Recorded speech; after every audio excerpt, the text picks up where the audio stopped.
Audio Jungle. Audio Jungle.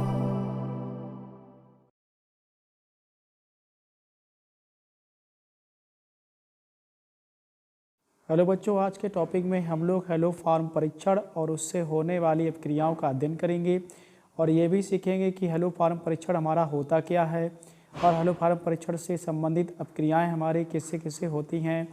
तो हम लोग समय को ना बर्बाद करते हुए हम लोग अपने टॉपिक पर पहुंचते हैं और ये देखते हैं कि हेलो फार्म परीक्षण कौन देते हैं। तो सबसे पहले बच्चों आपको ये बता दें कि हेलो फार्म परीक्षण वे सभी यौगिक जिनके पास बॉन्ड CO CH3 अथवा CH3CO समूह या तो होता है या वे ऑक्सीकरण के बाद उसे देते हैं, तो ऐसे सभी यौगिक जो बच्चों हमारे होते हैं वो हेलो फार्म परीक्षण दे सकते हैं। तो इस सीरीज में हम लोग ये देखते हैं कि हेलो फार्म परीक्षण देने वाले हमारे कौन कौन से यौगिक हैं जो हेलो फार्म परीक्षण देते हैं। तो सबसे पहले बच्चों हम आपको बता दें कि हेलो फार्म परीक्षण देने के लिए बॉन्ड CO CH3 समूह होना आवश्यक है, वो किसी भी तरीके से हो। तो सबसे पहले बच्चों एल्कोहलों की बात करें तो एल्कोहलों में बच्चों मोनोहाइड्रिक एल्कोहलों में केवल एथिल एल्कोहल ही एक ऐसा एल्कोहल है जो हमें हेलो फार्म परीक्षण देता है। जैसे कि अब आप देख पा रहे हैं कि मोनोहाइड्रिक एल्कोहल में केवल एथिल एल्कोहल लिखा गया है जो हमें हेलो फार्म परीक्षण देगा। यदि हम लोग बच्चों द्वितीयक एल्कोहल की बात करें तो द्वितीयक एल्कोहल में बच्चों हमें प्रोपेनॉल 2 जो होता है ये हमें हेलो फार्म परीक्षण देता है, क्योंकि इसमें दूसरे नंबर पे OH समूह उपस्थित होता है तो CO CH3 समूह इसमें मिल जाता है। अगर हम लोग बात बच्चों कीटोन की करें तो कीटोन में सभी कीटोनों में C डबल बॉन्ड O समूह उपस्थित होता है। तो इसका मतलब ये है कि जितने भी हमारे कीटोन होते हैं सभी कीटोन हमें हेलो फार्म परीक्षण दे सकते हैं। हेलो फार्म परीक्षण देने के लिए जो कंडीशन है वो सभी कीटोनों में उपस्थित होती है, इसलिए सभी प्रकार के कीटोन हमें हेलो फार्म परीक्षण देंगे। यदि बच्चों हम लोग इसके आगे एक कंपाउंड की बात करें तो एसीटोन जो हमारा है उसमें CH3 समूह साफ स्पष्ट होता है, तो इसका मतलब ये भी हमें हेलो फार्म परीक्षण देगा। इसी प्रकार से यदि एरोमेटिक यौगिकों की बात करें तो एरोमेटिक यौगिकों में एस्टोफिनोन जो है ये हमें हेलो फार्म परीक्षण देता है। अब हम लोग इसकी रिंग संरचना से भी इसे समझ लेते हैं। तो सबसे पहले हम लोग बेंजीन रिंग बनाएंगे। बेंजीन रिंग के ऊपर हम लोग CO CH3 समूह जोड़ देंगे, तो ये भी बच्चों हमारा एस्टोफिनोन ही होगा, इसे हम लोग एस्टोफिनोन ही कहेंगे। यदि बच्चों हम लोग एल्डिहाइडों की बात करें तो एल्डिहाइडों में केवल एसिटाल्डिहाइड ही एक ऐसा एल्डिहाइड होता है जो हमें हेलो फार्म परीक्षण देता है। अगर हाइड्रॉक्सी अम्लों की बात करें तो हाइड्रॉक्सी अम्लों में केवल लैक्टिक अम्ल और कीटोनिक अम्लों में केवल पाइरूबिक अम्ल ऐसा है जो हमें ये हेलो फार्म परीक्षण देता है।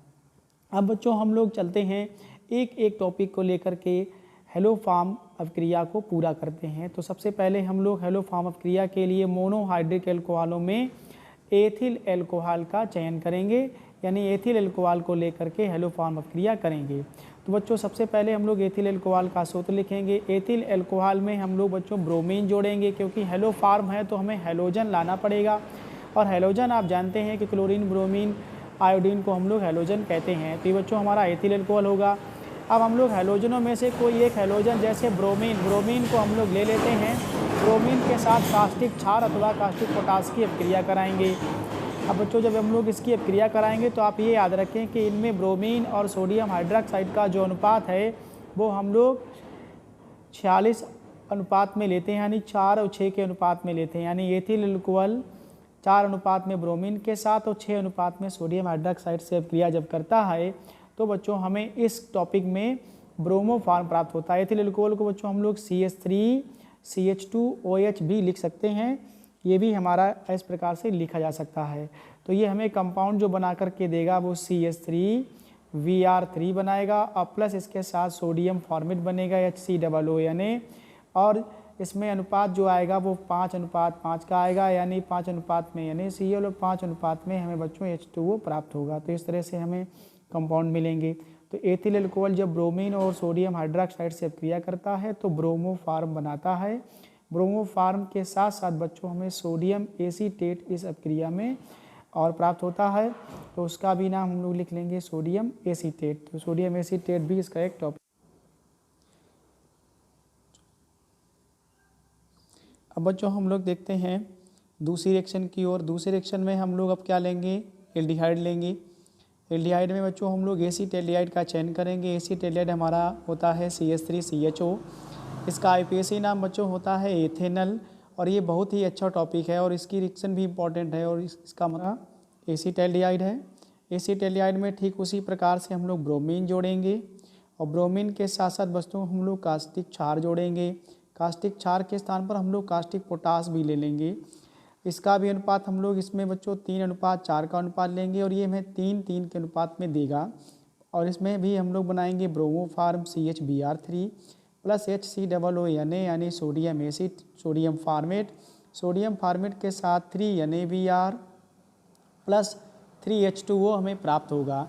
एल्कोहलों में बच्चों हमें 5:5 में मिलता है, इसमें हमें 3:3 में मिलता है। यानी एसीटेल्डिहाइड ब्रोमीन और सोडियम हाइड्रॉक्साइड से अभिक्रिया करके ब्रोमोफार्म बनाती है। इस अभिक्रिया को हेलोफार्म अभिक्रिया कहते हैं। साथ ही साथ बच्चों हमें क्या मिला हुआ है, पहले की तरह सोडियम फार्मेट सेम कंपाउंड हम लोगों को प्राप्त हुआ है, उसे भी हम लोग नोट कर लेते हैं। ये हमारा दूसरा रिएक्शन कंप्लीट हुआ। अगर हमारे पास बेंजल्डिहाइड होता तब भी बच्चों हम लोग कर सकते थे इसी प्रकार से रिएक्शन।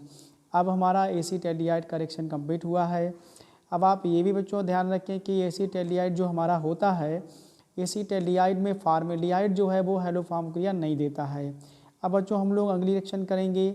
अगली रिएक्शन में हम लोग कीटोन का एक टॉपिक लेंगे और कीटोन के टॉपिक में बच्चों हम लोग चयन करेंगे इसके पहले टॉपिक एसीटोन का। एसीटोन का सूत्र लिखेंगे CH3COCH3। एसीटोन की अभिक्रिया बच्चों हम लोग पहले की तरह जैसे हम लोगों ने ब्रोमीन और कास्टिक क्षार जोड़ा था, इसमें भी वही करने वाले हैं। ब्रोमीन ले लेंगे और ब्रोमीन के साथ हम लोग कास्टिक क्षार लेंगे तो सेम कंपाउंड हमें ये बना कर के देगा, ब्रोमोफार्म बनाएगा। और बच्चों ये हमें इस बार एसिटिक अम्ल सोडियम एसीटेट बनाएगा क्योंकि इसमें कार्बन की संख्या 3 है। तो आप लोग देखते हैं बच्चों CHBr3 और सोडियम एसीटेट और ब्रोमोफार्म इसने बनाया। यदि बच्चों हम लोग आई लेंगे तो यहाँ पर हमारा आइडोफार्म बनेगा, Cl लेंगे तो क्लोरोफार्म बनेगा और यहाँ हमारा NaI बन जाएगा। यानी जैसे हम लोग हैलोजन लेंगे उसी हैलोजन के अनुपात में बच्चों हमारी रिएक्शन होगी। अगर Br लेंगे तो ब्रोमोफार्म, आई लेंगे तो आइडोफार्म। क्लोरोफार्म, ब्रोमोफार्म और आइडोफार्म जो ये सभी बनते हैं, इन सभी बनने की प्रक्रिया जो होती है इस बच्चों को हम लोग कहते हैं हेलोफार्म। तो हेलोफार्म अभिक्रिया क्या है मैंने आपको बता दी है, शायद आप समझ गए होंगे बच्चों। और इसका ये परीक्षा के लिए बहुत ज़्यादा इंपॉर्टेंट रहेगी, आप इसकी तैयारी करें। इसकी अगर हिंदी बोलें तो हम लोग ये कह सकते हैं एसीटोन, एथिल अल्कोहल या एल्डिहाइड सभी ब्रोमीन और कास्टिक क्षारों से अभिक्रिया करके सेम कंपाउंड ब्रोमोफार्म, क्लोरोफार्म, आइडोफार्म बनाते हैं। अब ये बनते कैसे हैं, सभी के सभी बच्चों बनते हैं हैलोजन से। BrClI को ही हम लोग हैलोजन कहते हैं। तो जितने भी हमारे हैलोजन हैं सभी ये कास्टिक क्षार से क्रिया करके ये हमें बना दें। और कास्टिक क्षार के स्थान पे बच्चों हम लोग बता चुके हैं कास्टिक पोटास भी आप ले सकते हैं। तो ये टॉपिक बच्चों आपको ज़रूर समझ में आया होगा, मैं उम्मीद करता हूँ। बहुत ही जल्द आपको एक एक टॉपिक करके सभी रिएक्शन आपको दी जाएंगी। आज के लिए बच्चों इतना ही, धन्यवाद।